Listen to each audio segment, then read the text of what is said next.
मुलांनो, आज आपण इयत्ता दुसरीच्या पुस्तकातील सशाचे रक्षण कसे झाले हा पाठ बघणार आहोत. बऱ्याच वर्षांपूर्वी श्री चक्रधर स्वामी नावाचे थोर महात्मा होऊन गेले. प्राणीमात्रांवर दया करावी, कोणत्याही जीवाला त्रास देऊ नये, कोणताही जीव मोठा किंवा छोटा मानू नये, अशी त्यांची शिकवण होती. एकदा काय झाले, रानात दोन शिकाऱ्यांमध्ये शर्यत लागली. ज्यांची कुत्री ससा धरतील तो शर्यत जिंकेल, अशी अट होती. मग त्यांनी झुडपातून एक ससा उठवला. ससा घाबरून जोरात पळू लागला. श्री चक्रधर स्वामी एका मोठ्या झाडाखाली शांत बसले होते. घाबरलेल्या सशाला त्यांनी पाहिले. ससा त्यांच्याजवळ जाऊन थांबला. श्री चक्रधर स्वामींनी त्याला प्रेमाने कुरवाळले.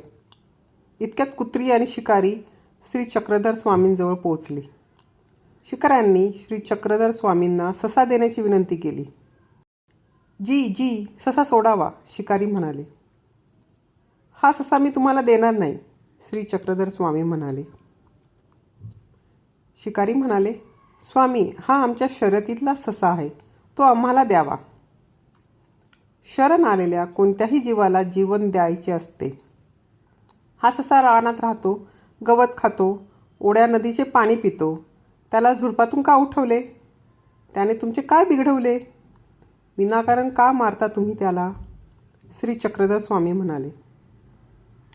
श्री चक्रधर स्वामींच्या बोलण्यावर शिकाऱ्यांनी विचार केला. त्यांना स्वामींचे म्हणणे मनोमन पटले. त्यांना वंदन करत ते म्हणाले, खरं आहे महाराज तुमचं. आता आम्ही कोणत्याही प्राण्याला मारणार नाही, असे म्हणून शिकारी निघून गेले. श्री चक्रधर स्वामींना आनंद झाला. त्यांचा चेहरा प्रसन्न दिसू लागला.